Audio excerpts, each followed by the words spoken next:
MTN Sports. This is Bobcat Replay.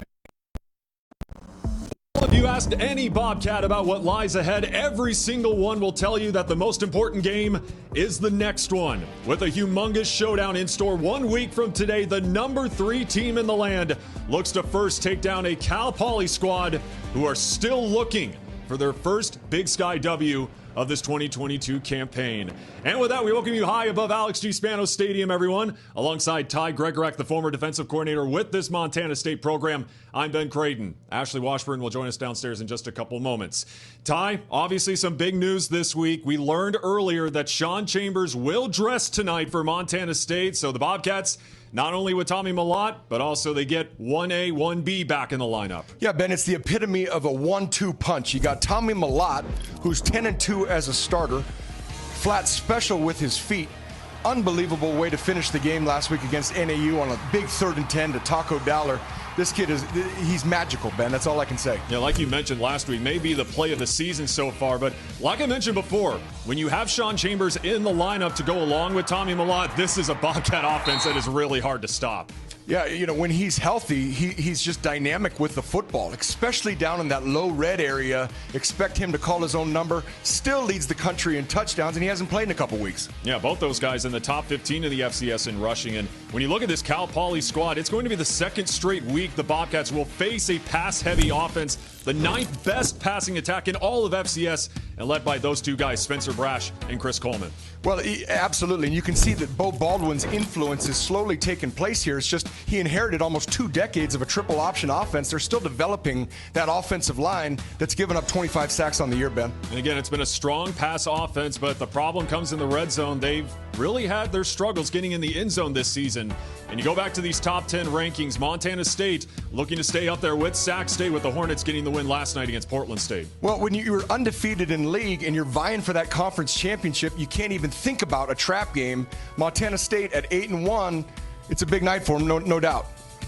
Let's get things started with the first quarter on Bobcat Replay. You see Brett Vegan right there, the head coach for Montana State, as the boot is underway. And we're ready to roll here in San Luis Obispo, and hauled in just out of the end zone and getting to about the 25-yard line. That's where Cal Poly and the offense will get going. Brash, and a big hit delivered. Wow, talk about a big hit there from James Campbell.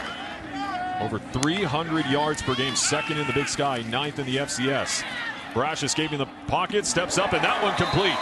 That's going to be a first down as he finds his tight end in Josh Cuevas.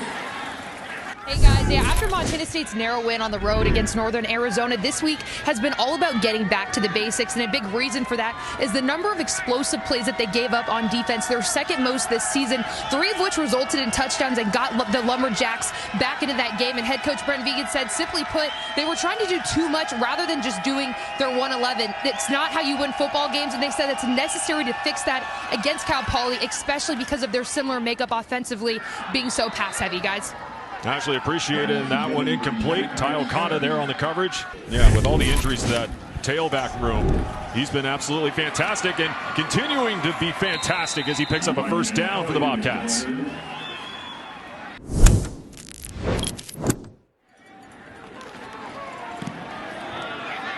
Glesner's got the leg, and it's good. Blake Glesner gets the first points of the night for Montana State.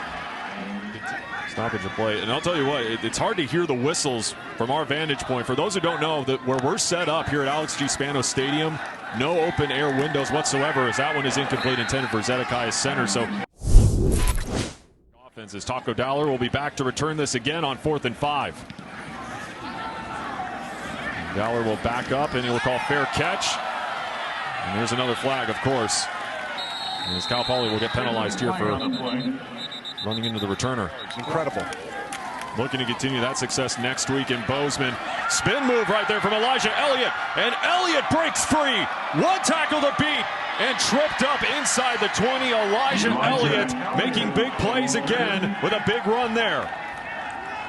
3rd down and 2. They go right back to him, this time going to the left side. Johnson leaps for the pylon. And he is in. Marquis Johnson Supermans into the end zone, and the Bobcats.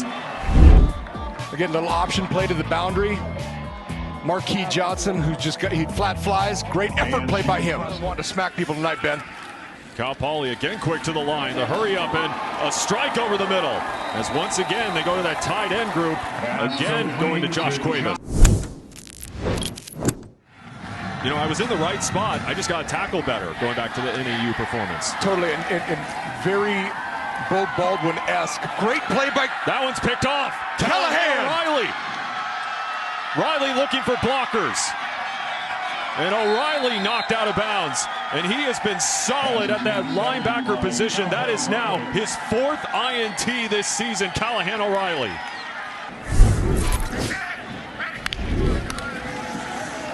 Malott on the fade, looking for Willie Patterson. Patterson able to haul it in. At around the 1-yard line, Willie P getting it done in that receiving core again. You do have a couple options, though, like with those big boys he's got behind him, but Malott goes under center again. They give it to Derek Snell, and boy, a wide open lane. Easy TD for Derek Snell. 2nd straight week with a rushing touchdown. Back to the ground game, finding a window, dancing inside, and there he goes! Marquis Johnson, have yourself a first quarter. Marquis Johnson again to the house. Well, I'd say Taylor Housewright's call about putting him in the backfield's paying off. Great job by the front, as always. 12 personnel, 1 back, 2 tight ends. They're in the pistol formation. And again, Montana State offense runs inside and outside zone as good as anybody in the country, Ben. With their legs, this entire Montana State running attack. You know, he decided to cut that back in. If he actually would have cut it out, there was nothing but green grass too. Just tearing up the turf. Now, here's the 2nd quarter on Bobcat Replay. Sideline, the greatest tackler in the history of football, Ben. The sideline, you got a double pass here. Double pass going back to Spencer Brash, and he's got open turf. Brash cutting back inside the 20 into the 15-yard line. Bo Baldwin, we know how strong of an offensive mind he is, pulling out the trickery here. 8, Ben Seymour, what a hustle play by him as a defensive lineman chasing that down. A big hit delivered on the far side by James Campbell, and that one hauled in by Troy Fletcher. Malik Paulette back in the game for Cal Poly. Takes the pitch, rolls to his right, lofts it up, back of the end zone, touchdown Mustangs. As they're on the board for the first time tonight, Josh Cuevas, the tight end, hauls it in. Well, it's a good job by Bo Baldwin. You know, he calls the plays for this offense. You know, he felt them struggling. Nice job with some trickery. Nice job by them getting on the board. They needed that one. Yeah, they desperately needed that as you take another look at it. And the nice fake right there from Paulette. It looks like 10 personnel balanced 2x2 deuce, but it's not. It's 12 personnel. Those are the tight ends flexed out. Tommy Malott, flag thrown back at the 25-yard line as Malott gets past midfield. Malott turning on the Jets. Malott inside the 20 and finally taken down, but again a flag back at the 24-yard line. Blake Lesnar comes out for another field goal. Trying to nail, I should say, his 2nd one of the night. That one sneaks through. Well, this is kind of a gutsy, aggressive call, considering they're on their own 38-yard line. And Montana State, that D-line delivers, but actually it's going to be Ty Okato at the stop. So D-line, linebackers, secondary, doesn't matter. They all get it done.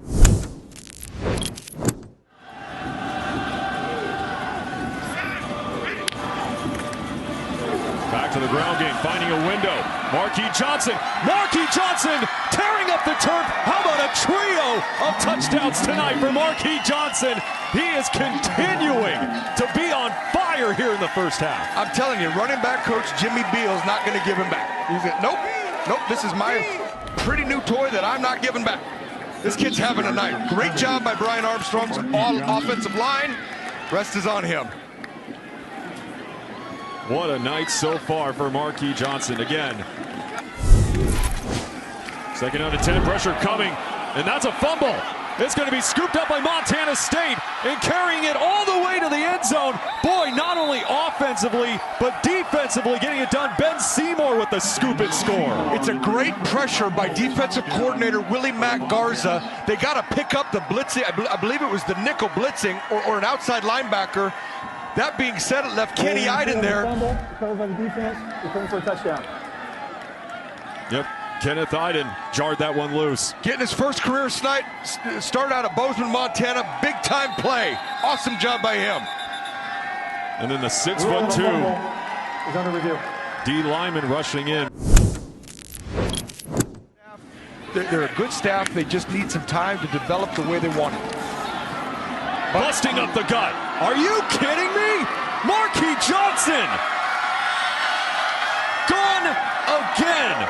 What a night. Marquis Johnson, touchdown.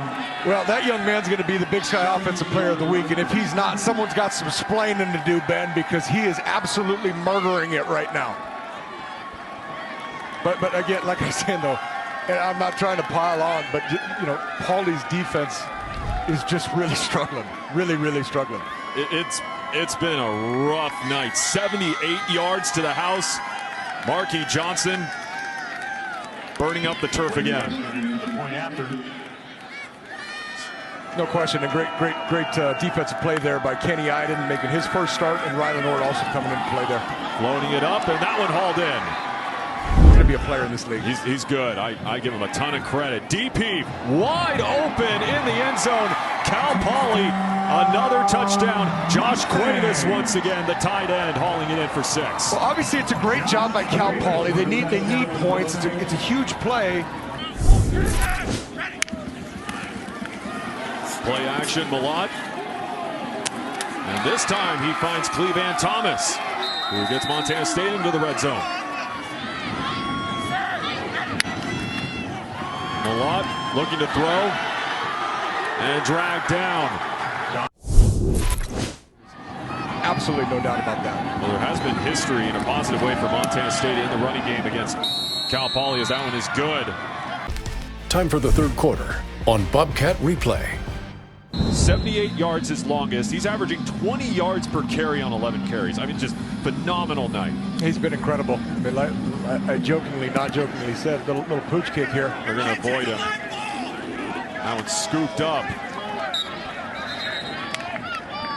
You know, and honestly, Ben, Montana State's defense overall has been pretty good. Sean Austin getting the start at quarterback here in the second half into the 40. Once again, who else? Marquis Johnson. Back to Elliott. Busting up the middle. Dragging a couple of defenders. A nice strong run there by Elijah Elliott to get to the 30. We've said that all year, you know, it would be incredible. I believe the completion date is 2024. It's another year and a half or so. Austin slings it. Touchdown, Montana State. Aiden Garrigan with the TD reception.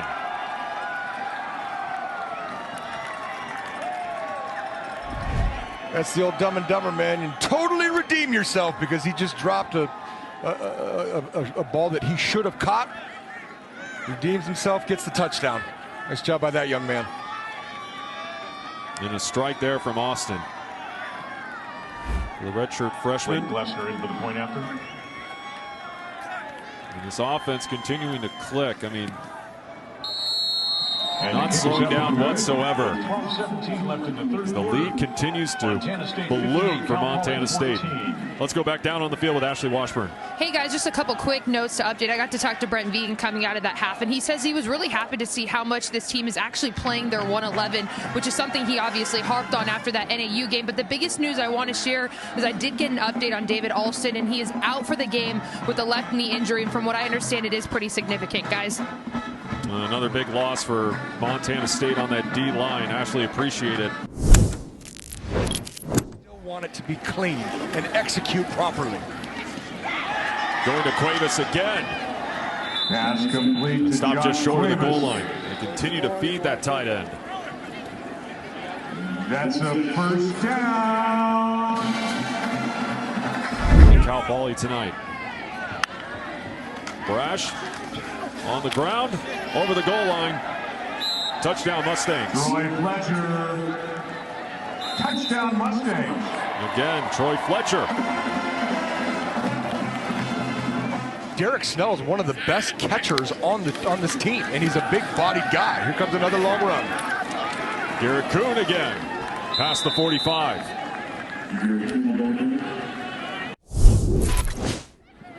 People are buying stuff sight unseen, man. I'm not lying. To Cleveland Thomas.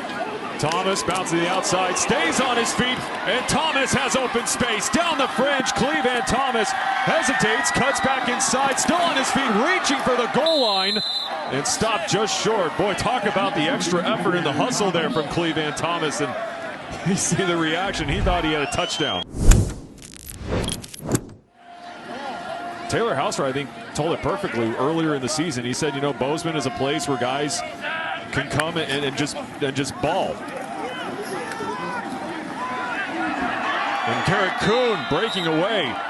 Looked like he was swallowed up for a second there, but just escaped that pile and rushes in. Just kept churning those big old legs, Ben. And again, defensively, Paulie's got a long way to go if they want to get back in the mix and compete for championships here in the Big Sky.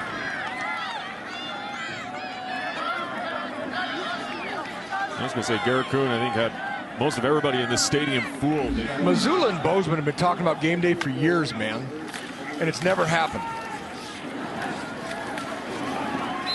Well, it's got to happen soon, right? And more on that possibility back down to Ashley.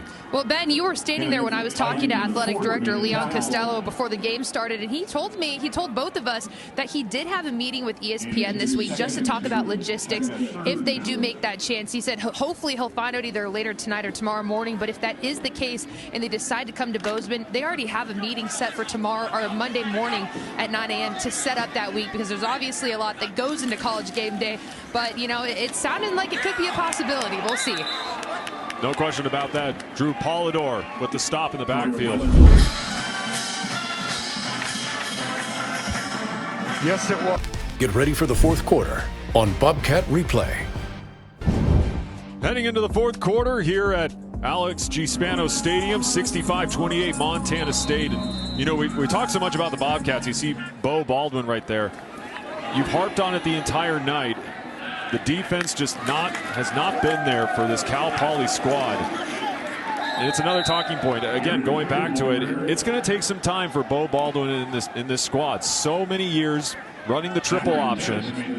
It's still a work in progress offensively, but you and I both know how solid of a coach he is from his days at Eastern Washington, and he hopes to turn it around here at San Luis Obispo. They had some great teams. I mean, I mentioned Chris Gokon and the Shotwells and Ramses Barton. I mean, they've had some real Asa Jackson. I mean, there's some great players that have come through this program, and they've had some great teams.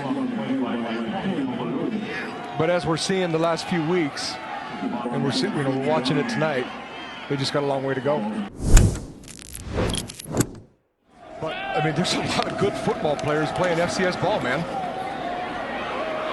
The throw, Garrett Kuhn cuts back inside, still on his feet, takes a pounding. Did he get the pylon? Yes, he did. Garrett Kuhn with the TD. Yeah, I didn't catch the number, but I know that the Cal Poly defensive coaches are going to be like, okay, hey, great hit. You just hit him into the end zone. Nice job. Continuing to tear up the turf here in San Luis Obispo. Garrett Kuhn adding on to that total here in the fourth.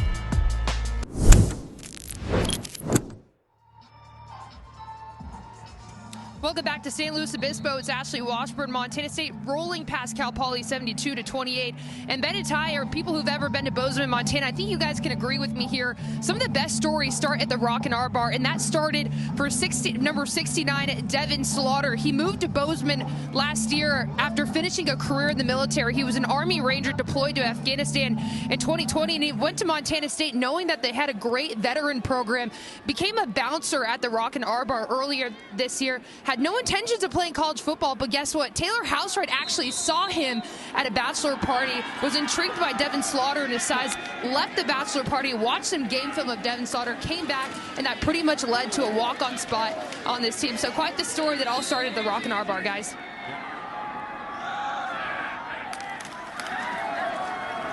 Garrett Kuhn getting to the outside. And Kuhn with a burst of speed. Look at Kuhn fly, getting inside the 20. And Ben, that did it right there. They just broke the school record.